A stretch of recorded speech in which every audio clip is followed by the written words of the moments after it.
வா ரோஜா, கொஞ்ச நேரம் கடல்ல உட்காந்துட்டு போலாம். இல்லை, எனக்கு இதெல்லாம் சரிப்பட்டு வரல. நான் கிளம்புறேன். நான் போய் ட்ரெஸ் எடுத்துட்டு நான் வீட்டுக்கு போகிறேன். எப்பா உன்னோட என்னால முடியல. வரப்ப வந்து இப்படியே சொல்லிக்கிட்டு இருக்கு. இப்ப என்ன, நாளைக்கு நீயும் நானும் புருஷ முன்னாடி ஆக போறோம். நம்ம ரெண்டு பேரும் சேர்ந்து தானே வந்திருக்கோம். இதை யாரும் தப்பா எல்லாம் பார்க்க மாட்டாங்க. வா உட்கார் கொஞ்ச நேரம். அதுக்கு இல்லை, எதனாலும் நான் என் ஃப்ரெண்ட்ஸுக்கிட்ட சொல்லாமல் எதுவும் பண்ண மாட்டேன். இது எனக்கு புதுசாக இருக்கா, எனக்கு வந்து அது மனசு வந்து இடம் கொடுக்கல. இதே உங்களுக்கும் எனக்கும் கல்யாணம் ஆயிருந்துச்சுன்னா நான் இந்த அளவுக்கு யோசிச்சிருக்க மாட்டேன். எனக்கு எல்லாமே அவங்க மட்டும்தான். அவங்கள்ட்ட கேட்காம நான் இது வரைக்கும் எதுவும் பண்ணினதில்லை. புதுசாக இப்படி வந்திருக்கிறது எனக்கு ஒரு மாதிரி மனசுக்கு கஷ்டமாகவே இருக்குது. சரி வந்தாச்சு, வந்த இடத்துல நீ இப்படி மூச்சு தூக்கிக்கிட்டே இருந்தா எனக்கு அது எப்படி இருக்கும்? கஷ்டமா இருக்கும். விடு. இப்படியே போனா கல்யாணம் முடிச்சதுக்கு அப்புறமா நீ உன் ஃப்ரெண்ட்ஸு கூடயே இருந்துருவேன்னு சொல்லிடுவ போலயே. எனக்கு காலத்துக்கும் அவங்க மட்டும்தான். நான் அவங்கள கல்யாணம் பண்ணாலும் எனக்கு வந்து என் ஃப்ரெண்ட்ஸு தான் ஏன்னா நாங்கள் சின்ன வயசுலேருந்தே கஷ்டப்பட்டு இப்போ வரைக்கும் நாங்கள் மட்டும்தான் இருக்கோம். எங்களுக்குன்னு ஒரு ஆதரவுக்கோ இல்லை, கஷ்டப்படுறப்போ ஒரு ஆறுதல் சொல்கிறதுக்கோ யாருமே கிடையாது. அப்படி இருக்கிற பட்சத்தில் எனக்கு இப்போ கல்யாணம் ஆயிடுச்சு, இல்லை கல்யாணம் ஆக போகுதுன்றதுனால வந்து எனக்கு வந்து நீங்கள் மட்டும்தான். என் ஃப்ரெண்ட்ஸை வந்து என்னால் விட்டுட்டு என்னால் எதுவுமே பண்ண முடியாது. சரிடே, இப்போ நான் அவங்கள உன்னை விட சொல்லலை. என் கூடயும் கொஞ்சம் டைம் ஸ்பெண்ட் பண்ணுன்னு தான் நான் சொல்லியிருக்கேன். இதே நீ இன்னைக்கு பஸ் ஸ்டாண்டில் நிற்கலன்னா உன்னை நான் வந்து கூப்பிட்டு வந்திருக்க போகிறதில்ல. பஸ் ஸ்டாண்டில் நீ நின்றதுனால தான் ஏதோ ஒரு ஆசையில் சரி நம்ம கூப்பிட்டு போகலாம். எனக்கும் ஆசை இருக்கும்ல, என் பொண்டாட்டியை பைக்கில் வச்சு கூப்பிட்டு வரணும்னு. அந்த ஒரு ஆசையில் நான் கூப்பிட்டு வந்துட்டேன். அதுக்கு இன்னும் காலம் நிறைய கிடக்குங்க. சரி விடுங்க, இப்போ நம்ம போகலாமா? அப்போ அவ்வளோதானா? இல்லை, எனக்கு ஒரு மாதிரியாகவே இருக்குது. நான் இது ஃபோன்லேயோ இல்லை நேர்லேயோ நான் இப்படி இவங்க கூட சொல்லிட்டு வந்திருந்தா கூட எனக்கு தெரிஞ்சிருக்காது உங்க கூட போகிறேன்னு. சொல்லாமல் வந்ததே எனக்கு நெருடலாக இருக்குது. அதுவும் போக எங்களுக்கு இதெல்லாம் பிடிக்காதுங்க. சரி அப்போ போகலாம். இல்லை, உங்களுக்கு எதுவும் கஷ்டமாக இருக்கா நான் இப்படி பேசுனது? உங்களுக்கு கஷ்டமாக இருக்குன்னா சொல்லுங்கள், பரவாயில்ல. நான் கொஞ்ச நேரம் இங்கே இருக்கேன். இல்லை, நீ சொல்கிறதும் சரிதான். நீங்கள் தான் தாயும் பிள்ளையுமா பழகிருக்கீங்க, ஒன்றா இருந்திருக்கீங்க. கஷ்ட நஷ்டம் எல்லாத்துலேயும் நீங்கள் மட்டும்தான் இருந்திருக்கீங்கன்றப்போ நேற்று வந்து நான் வந்து அது இது பண்ணக்கூடாது தான். தப்பு தான், மன்னிச்சிக்கோ. சரி வா, அவனை போய் நானே வீட்டில் விட்டுடுறேன். இல்லை இருக்கட்டும், நீங்கள் சங்கடப்பட்டுக்கிடாதீங்க, நானே போய்க்கிறேன். ஃபஸ்ட்டு நான் போய் என் குழந்தைக்கு ட்ரெஸ் எடுத்துகிட்டு நான் அப்படியே போய்க்கிறேன். சரி வா, ட்ரெஸ் எடுக்கிறதுக்காக நானும் கூட வர்றேன். சரிங்க. சரி வா, வண்டியில் ஏறி உட்கார் போகலாம். சரிங்க. நீங்கள் எதுவும் கவலைப்பட்டுக்கலையே? கவலை இல்லாமல் எல்லாம் இல்லை. சரி இருந்தாலும் பிரச்சனை இல்லை, வா போகலாம். சரிங்க. கல்யாணத்துக்கு அப்புறம் ஒன்றா போகலாம், எங்கே வேணாலும் போகலாம், எத்தனை நாள் வேணாலும் போகலாம். சரியா? இப்படி எல்லாம் கூட பேச தெரியுமாக்கும். சரி வா போகலாம். என்ன மக்களே, நித்யாமா படிச்சுக்கிட்டா இருக்க? ஆமாப்பா, நாளைக்கு ஒரு டெஸ்ட் இருக்குன்னு சொல்லியிருக்காங்க, அதுக்கு தான்ப்பா படிச்சுக்கிட்டு இருக்கேன். சரிம்மா, நல்லா படின்னு எப்பவும் போல் படித்து நல்லா ஃபஸ்ட் ரேங்க்கு வரணும். சரியா? உனக்கு மட்டும்தான் ஸ்கூலுக்கு வர்றப்ப தான் அப்பாவுக்கு ரொம்ப பெருமையாக இருக்கும். சரிப்பா, நான் நல்லா படிக்கிறேன்ப்பா. என்னம்மா வித்யா, உனக்கு படிக்கிறதுக்கு ஒன்றும் இல்லையாம்மா? அக்கா படிச்சுக்கிட்டு இருக்கா பாரு, நீயும் ஏதாவது புக் எடுத்து படிக்க வேண்டியது தானம்மா? எனக்கு படிக்கிறதுக்கெல்லாம் ஒன்றும் இல்லைப்பா. இன்றைக்கி சும்மா பிடி, அப்புறம் எங்கள் ஸ்கூலில் வேறு ஸ்போர்ட்ஸ் டே வரப்போகுது. அதனால தான்ப்பா அதில் சேர்ந்துருக்கிற பிள்ளைகளுக்கெல்லாம் கூப்பிட்டு ப்ராக்டிஸ் கொடுத்துக்கிட்டு இருந்தாங்க. அதனால் இனி இந்த ஒரு வாரம் எங்களுக்கு படிக்கிறதுக்கெல்லாம் பெருசாக ஒன்றும் இருக்காதுப்பா. சரி மக்களே, இருந்தாலும் வீட்டில் சும்மா இப்படி உட்காந்துருக்கிறதுக்கு அக்கா படிக்கிற மாதிரி ஏதாவது ஒரு புக் எடுத்து படிக்க வேண்டியது தானே? உனக்கு எந்த பாடம் ரொம்ப கஷ்டமாக இருக்குமோ அதை எடுத்து படிமா, சும்மா இருக்கும்போ. சும்மா இருங்கப்பா, எப்போ பார்த்தாலும் படினே சொல்லிக்கிட்டு இருக்கீங்க. ஆமாப்பா, உங்கள் மகளை படின்னு சொல்லாதீங்க, போய் மாடு மேய்ன்னு சொல்லுங்கள். அவளுக்கு அதான் ரொம்ப பிடிக்கும். படிக்கவும் மாட்டா, ஒரு வேலையும் செய்யவும் மாட்டா, சும்மா நீட்டிக்கிட்டே தெரியவா. இப்போ உனக்கு என்ன, நான் படித்தா என்ன படிக்கிறேன்னா உனக்கு என்ன? நீ படிக்க வேண்டியது தானே. புக்கை மட்டும் திறந்து வச்சுட்டு அப்படியே பெருசாக சீன் போட்டுக்கிட்டு இருப்பா அப்பா அம்மா முன்னாடி. எனக்கு அப்படி சீன் போட வேண்டிய தேவையெல்லாம் ஒன்றும் இல்லை, நீ படி. போடி, மண்டையில் படிப்பு ஏறாதுன்னு சொல்லடி. அக்காவை பார்த்தியா, அக்காலாம் எல்லாமே ஃபஸ்ட் ரேங்க் தான். போட்டினாலும் ஃபஸ்ட்டு, எல்லாத்துலேயும் நான் தான் ஃபஸ்ட்டு. ஆனால் நீ அப்பா தான் இப்போ சொன்னாரே, உனக்கு ஸ்கூலுக்கு வந்தால் மட்டும்தான் எனக்கு பெருமையாக இருக்கும்னு. அதுக்கு என்னடி அர்த்தம்? என் ஸ்கூலுக்கு வந்தால் பெருமையாக இருக்கும், உன் கிளாஸ்க்கு வந்தால் கேவலப்பட்டு போக வேண்டியதாக இருக்குது. நிப்பாட்டி இருப்ப மாடே, நீ ஒன்றும் ரொம்ப பேசாத, ரொம்ப நீட்டிக்கிட்டு தெரியவா. எல்லாரும் ஒரே மாதிரியெல்லாம் படிக்க முடியாது. சரியா? நீ நல்லா படிக்கிறனா அதை உன்னோட வச்சுக்க, பொத்திக்கிட்டு பேசாமல் இரு.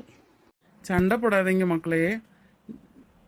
தங்கச்சி, நீ அப்படி பேசுறது ரொம்ப தப்புமா. தங்கச்சிக்கு கஷ்டமா இருக்குன்னா நீ தான் அதை சொல்லி கொடுக்கணும். சொல்லி கொடுக்காம நீ இருந்து அப்படி பேசக்கூடாது சரியா? சரிப்பா. சரி, அம்மா என்னம்மா செய்தா? அம்மா இட்லி ஊற்றி வச்சுக்கிட்டு இருக்காங்கப்பா. சட்னி அரைச்சிட்டாங்கன்னு நினைக்கிறேன். என்னது இன்னைக்கும் இட்லியா? எப்பா கடையில் ஏதாவது வாங்கி சாப்பிட்டு ரொம்ப நாள் ஆச்சு. 2 மாதம் ஆக போகுதுப்பா. பரோட்டா வாங்கி கொடுங்கப்பா, கொத்து பரோட்டா வாங்கி கொடுங்கப்பா. டெய்லி எனக்கு இந்த இட்லி தோசைன்னு பார்த்தாலே எரிச்சலாக இருக்குப்பா. சரிம்மா, இன்னைக்கு தான் அம்மா இட்லி ஊற்றி வச்சிட்டான்னு தங்கச்சி சொல்லுதால்ல, நாளைக்கு இல்லை நாளை கழிச்சு அப்போ உங்களுக்கு கொத்து பரோட்டா வாங்கி தரேன் சரியா? இன்னைக்கே வாங்கி தாங்கப்பா. சும்மா எனக்கு அந்த இட்லியவே முழுங்க முடியலப்பா. இட்லி தொண்டைக்குள்ளேருந்து இறங்கவே மாட்டேங்குதுப்பா. அப்படி சொல்லாதம்மா, அம்மா நமக்காக தானே கஷ்டப்பட்டு டெய்லி மாவாட்டி இட்லி ஊற்றி தோசை ஊற்றி சட்னி அரைச்சி ஒரு நேரம் அவள் ஃப்ரீயாக உட்காருதால எல்லாம் நமக்காக தானே மக்களே. அதனால ஒன்றும் சொல்லாமல் சாப்பிடுங்கன்னு. அப்பா ப்ளீஸ்ப்பா, எங்களுக்கு இட்லி வேண்டாம்ப்பா, கொத்து பரோட்டா கூட வேண்டாம்ப்பா. சும்மா சாதாரண பரோட்டாயும் சால்னா மட்டுமே வாங்கி கொடுங்கப்பா. வேறு ஒன்றுமே வேண்டாம்ப்பா. நாங்கள் என்ன டெய்லியுமா கேட்டுக்கிட்டு இருக்கோம்? என்றைக்கோ மாதத்துக்கு ஒரு நாள் 2 மாதத்துக்கு ஒரு நாள் தான் வாங்கி தரீங்க. சரிம்மா, நீங்கள் சொல்கிறது அப்பாவுக்கு புரியுது. ஆனால் இன்னைக்கு வாங்கி தர முடியாதும்மா. அதான் இன்னைக்கு அம்மா இட்லி அவிச்சிட்டால, சட்னி வேற அரைச்சிட்டா. தேங்காய் சட்னி எல்லாம் காலையில் இருந்தால் நல்லா இருக்காதுமா. தக்காளி சட்னினா கூட நல்லா இருக்கும். தேங்காய் சட்னி எல்லாம் காலையில் இருந்தால் நல்லா இருக்காது. அதனால நாளைக்கு வாங்கி தரேன் சரியா? போங்க, நான் சாப்பிட மாட்டேன். எனக்கு ஒன்றும் வேண்டாம். நான் பட்னியாவே கிடந்து படுத்துக்கிடுவேன். அப்படி சொல்லாதம்மா, பட்னியாக கிடப்பேனுங்க. அப்பாவுக்கு கஷ்டமாக இருக்குல்ல. நீங்கள் பட்னியாக கிடக்கிறதுக்கா அப்பா இப்படி ஓடி ஓடி வேலை செஞ்சுக்கிட்டு இருக்கேன். இரு, அம்மாவை கூப்பிட்டு இன்னைக்கு என்ன சாப்பாடுன்னு கேட்போம். புஷ்பா, புஷ்பா. வரேங்க. என்னங்க எப்போ வந்தீங்க? வர்றப்பமே புஷ்பா புஷ்பான்ட்டு வருவீங்க. இன்னைக்கு வந்து எப்போ வந்தீங்கன்னே தெரியல. வந்து நீங்கள் பாட்டுக்கு ஜம்முன்னு உட்காந்துருக்கீங்க. நான் இப்போதாம்மா வந்தேன். ஒரு 5 நிமிஷம் தான் ஆகும். சாப்பாடெல்லாம் செஞ்சிட்டியா? சாப்பாடெல்லாம் செஞ்சுட்டேங்க. அவ்வளோதான், முடிஞ்சு. 2 தட்டு இட்லி ஊற்றி வச்சிட்டேன். சட்னியும் அரைச்சி வச்சிட்டேன். தாளிக்க மட்டும் செய்யணும். ஏன் உங்களுக்கு பசிக்குதோ? டெய்லி இந்நேரமே பசிக்குதுன்னு சொல்ல மாட்டீங்களே. எனக்கு பசிக்கலம்மா. பிள்ளைகளுக்கு கொத்து பரோட்டா வேணுமா கேட்டுக்கிட்டு இருக்காங்க. அதான் நீ எதுவும் செய்யலைன்னா போய் பிள்ளைகளுக்கு கொத்து பரோட்டா வாங்கிட்டு வரலாம் பார்த்தியா? அதான் கேட்டேன். யார் கேட்டால் இப்போ உங்கள்கிட்ட கொத்து பரோட்டா? ஏன்ட்டு இவ்வளவு ஒன்றும் கேட்க கிடையாதே. உன்கிட்ட கேட்கலம்மா. நீ என்ன கேட்டால் மட்டும் என்ன? சரி மக்களே, சந்தோஷமா அப்பாட்ட வாங்கி தர சொல்கிறேன் அப்படின்னா சொல்ல போகிற. கிடந்து கத்த தான் செய்வேன். அதனால தான் உன்கிட்ட கேட்காம நாங்கள் அப்பாட்ட கேட்டுக்கிட்டு இருக்கோம். ஏன்டி இப்போ இட்லி சாப்பிட்டா என்ன உனக்கு தொண்டைக்குள்ளே என்ன விற்கவா செய்யுது? இப்போ தான் நல்லா பூ போல் இட்லி அவிச்சு வச்சுருக்கேன். தக்காளி சட்னியும் அரைச்சிருக்கேன், தேங்காய் சட்னியும் அரைச்சிருக்கேன். இந்த ஒரு 5 நிமிஷம் பொறுங்க, தாளிச்சு மட்டும் கொண்டு வரேன். எங்களுக்கு அதெல்லாம் முடியாது. நாங்கள் இன்றைக்கி கொத்து பரோட்டா தான் வேணும். கொத்து பரோட்டா இல்லைன்னா இன்றைக்கி எங்களுக்கு சாதாரண பரோட்டையாவது வாங்கித்தாங்க. இல்லைன்னா நாங்கள் சாப்பிடவே மாட்டோம். ஏட்டி, ஒன்னே மாதிரி அடியே அந்த சின்ன பிள்ளை இருக்குது பாரு. அவளும் இருக்கா ஒன்னே மாதிரி பிள்ளைன்னு. ஏதாவது கேட்காளாடி? நீ தான் டெய்லி எனக்கு அது வேணும் இது வேணும்னு கேட்டுக்கிட்டே இருக்க பாரு. அவள் பாட்டுக்கு உட்காந்துருக்கா. நீ இப்படியெல்லாம் ஒன்றும் சொல்லாதம்மா. எங்களுக்கு இன்றைக்கி கொத்து பரோட்டா தான் வேணும். இல்லைன்னா நாங்கள் சாப்பிடாமே போய் படுத்துக்கிடுவோம். டெய்லி நீ அவிச்சு தட்டுற இட்லியை மட்டும் என்னால் தின்னவே முடியாது. என்ன டெய்லி நான் அவிச்சு தட்டுற இட்லியை தின்ன முடியாதா? அப்போ இவ்வளோ நாள் என்னத்தை தின்ன வளர்ந்தீங்க? வேற என்னத்தையும் தின்ன வளர்ந்தீங்களோ? எதுக்குமா பிள்ளைகள்கிட்ட கோவப்படுது? பிள்ளைங்க நம்மள்ட்ட தானே கேட்பாங்க, வேற யார்கிட்ட கேட்பாங்க? சரி வீடு, அவிச்ச இட்லி இருக்கட்டும். நான் அன்னைக்கு பிள்ளைகளுக்கு பரோட்டா வாங்கி கொடுக்கேன் சரியா? ஏன் அப்போ அவிச்ச இட்லியை நான் எங்கே கொண்டு போய் தட்ட? உங்கள் தலையில் தட்டிடுவோமா இல்லை உங்கள் பிள்ளைங்க தலையில் தட்டிடுவோமா? அவ்வளோ மாவு ஆட்டி வச்சுருக்கேன். 4 நாளைக்கு மாவு ஆட்டி வச்சுருக்கேன். இன்றைக்கி தான் காலையில் ஆட்டி வைக்கவும் செஞ்சேன். அவ்வளோக்கு இட்லி தின்னா என்ன வலிக்குதான்? அதெல்லாம் முடியாது. இட்லி தான் இன்றைக்கி திங்கணும். அதான் பிள்ளைங்க வேண்டாம்னு சொல்லுதாங்கல்ல, விட்டுறான். அப்படியெல்லாம் விட முடியாது மனுஷா. வேணா அந்த இட்லி மாவு எடுத்து உங்கள் பிள்ளைகளுக்கு ஆளுக்கு 2 தோசை வேணா ஊற்றி கொடுக்கேன். பரோட்டா கிராட்டானாலாம் கடையில் எதுவும் வாங்குற விலையை வைக்காதீங்க. நான் அவ்வளோதான் சொல்ல முடியும். அதையும் மீறி நீங்கள் வாங்கி கொடுத்தீங்கன்னா அவிச்ச மொத்த இட்லியும் நீங்கள் ஒரு ஆளாக தின்னு தீக்கணும். இவ அவிச்ச இட்லி எங்க நான் மொத்தத்தையும் தின்னு தீர்க்க? சரி புஷ்பா, வேண்டாம். பிள்ளைகளுக்கு இன்னைக்கு இல்லைன்னா என்ன நாளைக்கு கூட வாங்கி கொடுத்துக்கலாம். நீ சூடாக அவிக்கிற இட்லிக்கு எது ஈடாகும்? அப்படி சொல்லிட்டு 3 பேரும் கையை போய் கழுவிட்டு வந்து திங்கிறதுக்கு உட்காருங்க. நான் போய் இட்லி எடுத்துகிட்டு வரேன். நான்லாம் சாப்பிடவே மாட்டேன். நான்லாம் போய் பேசாமல் பட்னியாகவே படுத்துக்கிடுவேன். எனக்கும் இட்லியும் வேண்டாம் தோசையும் வேண்டாம். சந்தோஷம், போய் படுத்து தூங்கு போ. என்னடி பெரியவளை, நீயாவது சாப்பிட்டதே என்ன? ஏம்மா இன்னைக்கு ஒரு நாள் மட்டும் பரோட்டா வாங்கிட்டாமா. இனி விளக்குமாறு எடுத்தாதான் சரியாக வரும்னு நான் நினைக்கிறேன். நீ என்ன நினைக்க? எனக்கும் உன் இட்லி வேண்டாம், தோசையும் வேண்டாம், ஒன்றும் வேண்டாம். போய் பேசாம படு, நாங்களும் போய் படுக்க போகிறோம். ஏ பெரிய எரும மாடே, உன் புக்கு கீழே கிடக்கு பாரு, எடுத்துகிட்டு போகாத. எனக்கு தெரியும், நீ போ உன் வேலையை பார்த்துக்கிட்டு. என்ன வறுத்து வாராளுக, இவளுகளுக்கெல்லாம் அவிச்சு தட்டுறதுக்கு ஆள் இருக்குன்ற ஒரே இதுதான். ஒவ்வொரு பிள்ளைங்க திங்கிறதுக்கு ஒன்றும் இல்லாமல், செஞ்சு தரதுக்கு ஆள் இல்லாமல், பழைய கஞ்சியை கூட சாப்பிட்டுட்டு 3 நேரமும் அதுக்கு பாட்டுக்கு இருக்குங்க. இவளுக்கு 3 நேரமும் சூடா சூட செஞ்சு கொடுக்கமுல, என்னையே தான் சொல்லணும். எப்படி நீங்களாவது திங்கிங்களா என்ன? நான் சாப்பிடுதேம்மா. பிள்ளைங்க பாவம் பசியோட போய் படுத்துட்டாங்க. தூக்கமும் வராது, பட்டினியாக கிடந்தா. அவங்க வீம்பு பிடிச்சா வீம்போடு தான் இருப்பாங்க. அதுக்கு இப்போ நான் என்ன செய்யணும்? இல்லை பிள்ளைகளுக்கு மட்டுமாவது ஏதாவது வாங்கி கொடுப்போமே கடையில். நான் கூட இட்லியை சாப்பிட்டுக்கிறேன். 2 தட்டு இட்லியை நீங்கள் எங்கே திம்பீங்க? 3 இட்லி தான் திம்பீங்க. இப்போ எல்லாருக்கும் சேர்த்தே இட்லி அவிச்சு வச்சாச்சு. நீ ஒன்றும் செய்ய வேண்டாம். ஒரு நாள் பட்னியாக கிடந்தா ஒன்றும் உங்கள் பிள்ளைகளுக்கு ஒன்றும் ஆகாது. பிள்ளைய வளர்த்துருக்கிற பிள்ளைங்க கேட்குறதெல்லாம் அடுத்த நிமிஷம் வாங்கி கொடுத்தா அவளுக்கு இப்படி தான் இருப்பாளுங்க. இது வீடாயா? இல்லை தெரியாமல் தான் கேட்க. இது என்ன வீடா? ஒவ்வொரு வீட்டில் மாமியா மருமகளுக்கு சண்டை வரும்னு பார்த்துருக்கோம். இங்கே அம்மையும் பிள்ளைகளும் வந்து இவ்வளோ பொரிஞ்சிட்டு போயிட்டாங்களே. ஒரு மழை பெஞ்சு ஓஞ்ச மாதிரி இருக்குது. சரி நம்மளாவது போய் அந்த இட்லியை சாப்பிடுவோம். இல்லைன்னா சொன்ன மாதிரி அவ்வளோ இட்லியும் கொண்டு வந்து என் தலையிலே தட்டிடுவா. இவ சொல்கிற மாதிரியே செய்கிற ஆள் தான். எத்தே எத்தே, என்ன கிளவி ஒரு சவுண்டை விடாமல் உறங்கிக்கிட்டு இருக்கு. இப்படி ஒரு நாளும் சாப்பிடாம இப்படி உறங்காதே, என்னவா இருக்கும்? இனி உடம்பு எதுவும் சரியில்லையோ? சரி எழுப்பி பார்ப்போம். எத்தே எத்தே, என்ன இனியும் எந்திரிக்க மாட்டுக்கு? சரி காதுக்குள்ளே போய் கூப்பிட்டு பார்ப்போம். எத்தே, என்ன எதுக்கு இப்படி கத்துன? அது ஒன்றும் இல்லத்தே, எழுப்பி எழுப்பி பார்த்தேன், நீங்கள் எந்திரிக்கலை. அதான் இருக்கீங்களா போயிட்டீங்களோன்ற ஒரு பதட்டத்திலேயே காதுக்குள்ளே வந்து கூப்பிட்டுட்டேன். எப்படா என்னைய குளிக்குள்ள கொண்டு போய் போடலாம்னு தான் நீ இருக்க. எதுக்குத்தே அப்படி சொல்கிறீங்க? நீங்கள் இல்லாத ஒரு நிமிஷம் கூட என்னால் இருக்க முடியாதுன்னு உங்களுக்கு தெரியாதாத்தே? எப்படி நான் இல்லாமல் உன்னால இருக்க முடியும்? ஏதான் கத்துறதுக்கு நான் இருந்துக்கிட்டே இருக்கணும்ல உனக்கு. உனக்கு நான் டைம் பாஸ் மாதிரி நான் இருக்கேன். வீட்டில் டிவி வேண்டாம்னு சொல்லிட்டேன். எனக்கு கேட்டால் மாமியார் இருக்கிறப்ப எனக்கு எதுக்குங்க டிவின்னு வேற ஒரு நடிப்பு நடிச்சுக்கிட்டேன். இப்போ எதுக்கு என்ன எழுப்புனா சொல்லு? நான் பாட்டுக்கு குறுக்கு கையை காலெல்லாம் நோவுதேன்னு படுத்துருந்தேன். இப்போ என்ன எதுக்கு தேவையில்லாமல் எழுப்புனேன்னு சொல்லு. தேவையில்லாமலாம் உங்களை எழுப்பலத்தே, நீங்கள் நைட்டு நீயும் சாப்பிடலல்ல, அதான் உங்களை எழுப்புனேன். இவ்வளோ அக்கறையாக வந்து சாப்பிட எழுப்புதையே, அப்படி என்னத்தை செஞ்சு உண்டாக்கி வச்சிருக்க நீ? இல்லத்தே, மதியம் சமைச்ச மீன் குழம்பு, மீன் வறுவல் எல்லாமே இருக்குத்தே, சாப்பாடும் இருக்குது. இப்போ நம்ம அதை சாப்பிடலன்னா நைட்டு நாளைக்கு அது பதவசாக போயிடும். அதனால் இன்றைக்கி நைட்டு ஒரு நேரத்துக்கு அதையே வச்சு சாப்பிட்டுக்கலான்த்தே. எவ்வளோ ஒரு வயசாளிக்கு நைட்டு இட்லி தோசை அப்படி ஏதாவது செஞ்சு கொடுக்கணுன்ற அறிவு கூட இல்லைன்னா உன்னையெல்லாம் உங்கள் வீட்டில் என்னென்னு பெற்று வளர்த்தாங்க?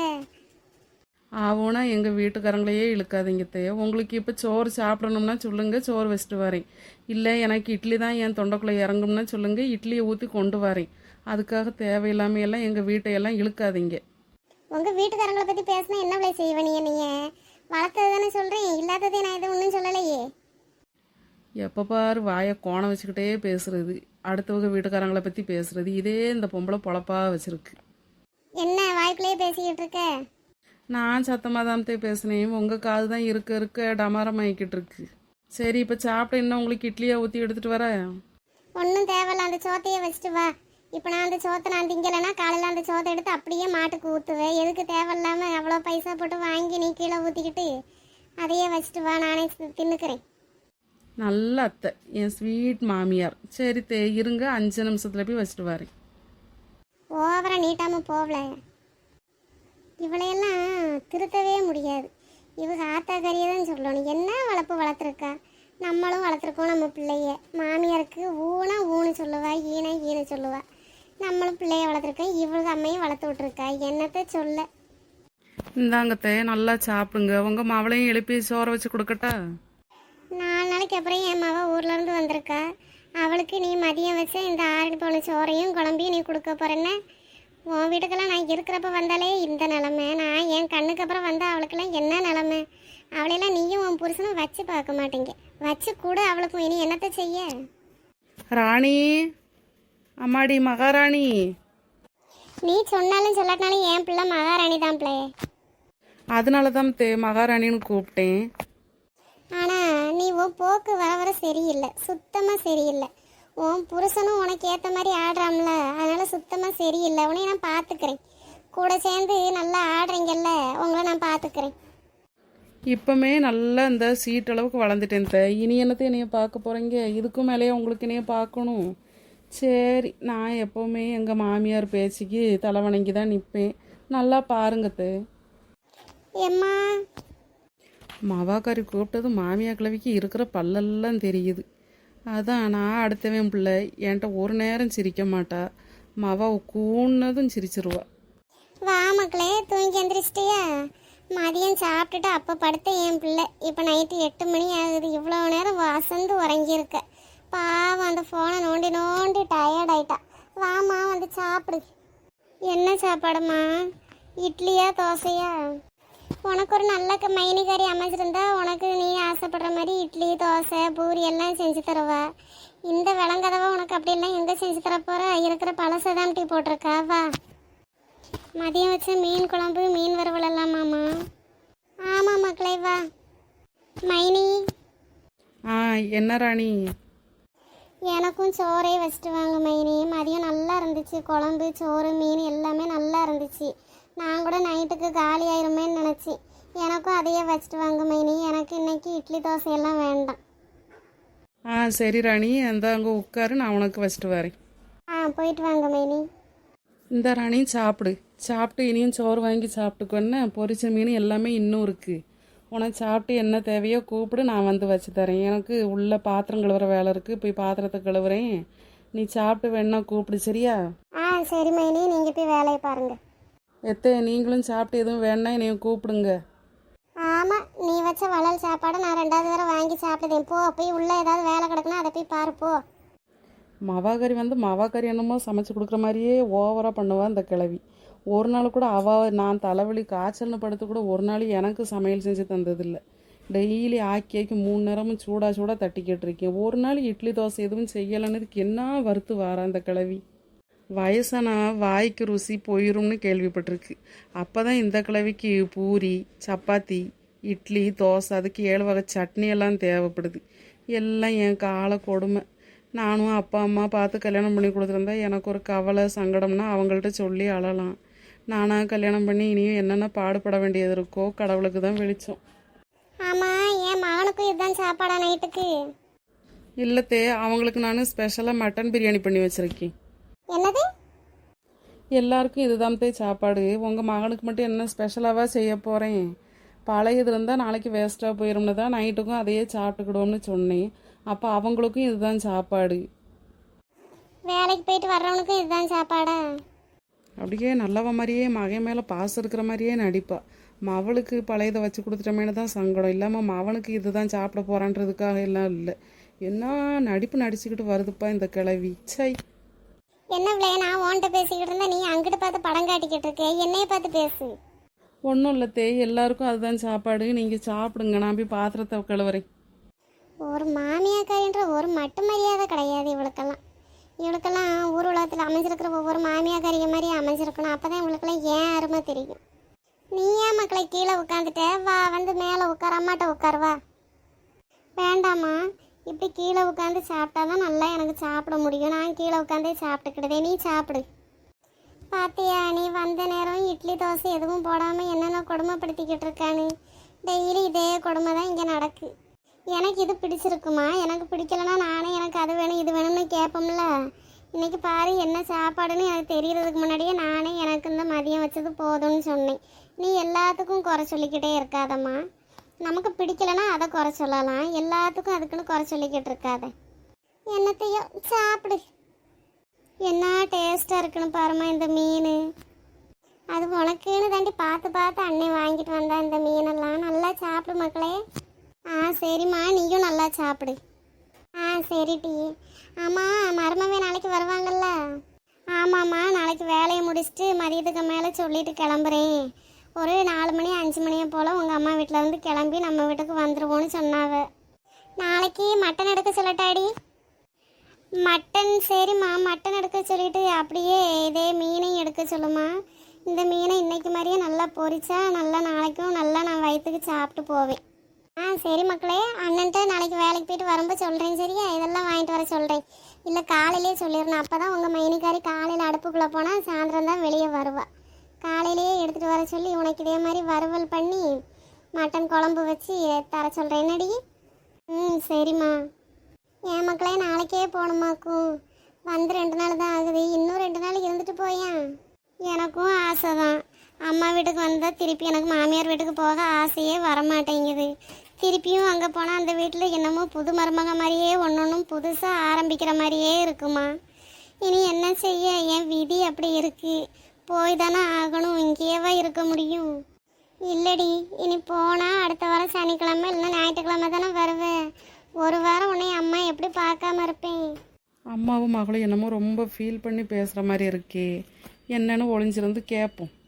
என்னதான் நீ வாரத்துக்கு 1 நாள் 2 நாள் வந்துட்டு போனாலும் திருப்பி போகிறப்பெல்லாம் அம்மாவுக்கு கஷ்டமாக இருக்குடி. இங்கே இருந்துடான் பேசாம. ஆமாம், என்னமோ வருஷத்துக்கு 1-2 நாள் வந்துட்டு போகிற மாதிரியே கிளவி இருந்து நடிச்சுக்கிட்டு இருப்பா. எப்படியெல்லாம் நடிக்காளுக, இப்படியெல்லாம் நடிக்கிறதுக்கு இவளுகள்கிட்ட தான்ப்பா படிக்கணும். நம்மளும் இருக்கோம், கல்யாணம் ஆகி 6 வருஷம் கூடுதல் ஆகுது. இன்னும் நம்ம வீட்டில் சேர்க்கவும் இல்லை, பேசவும் இல்லை. நம்மளும் அங்கே போய் வரல. நானும் இந்த வீட்டிலையே தான் இருக்கேன் குப்பை கொட்டிக்கிட்டு. இவன் மக வாரத்துக்கு 1 நாள் 2 நாள் வந்துட்டு போகிறா. அப்படி இருந்தும் கிளவி எப்படியெல்லாம் நடிச்சுக்கிட்டு இருக்கா. நீ சங்கடப்படாதம்மா. நான் சாப்பிடும்போது நீ சங்கடப்படனா எனக்கு சாப்பிட முடியாதுல்ல. நீ சங்கடப்படாதம்மா. நான் மருமகன்ட்டு சொல்லி பார்க்கேன் சரியா? சொல்லி பார்த்துட்டு அடுத்து ஒரு 3 நாள் இருந்துட்டு நான் இங்கே வர பார்க்கேன். அடி பாவி, மாமியாக்காரி இப்படி சங்கடப்பட்டுக்கிட்டு இருக்கான்னு மகள்கிட்ட சொன்னால் மகன் இங்கேயே வந்துடுதேம்னுலாம் சொல்லிக்கிட்டு இருக்கா. இதில் வேற சாப்பிட்றப்ப சங்கடப்பட்டா அம்மையாருக்கு சாப்பாடு இறங்காதான். என்னத்தை சொல்ல, என்னமோ ஊர் உலகத்திலே இவளுக தான் பெரிய அம்மையும் மகளும் மாதிரியே நடிச்சுக்கிட்டு இருக்காளுக. இதெல்லாம் பார்க்கணுன்னு எனக்கும் கால கொடுமை. இனி என்ன செய்ய? எல்லாத்தையும் பார்த்துட்டும் பார்க்காத மாதிரி கேட்டுட்டும் கேட்காத மாதிரி போக வேண்டியது தான். இந்த ஜென்மத்தில் இவளுக ஆடுவாளுக, அதுக்கேற்ற மாதிரி ஆடணும்னு ஆணும். சரி ஆடுவோம்.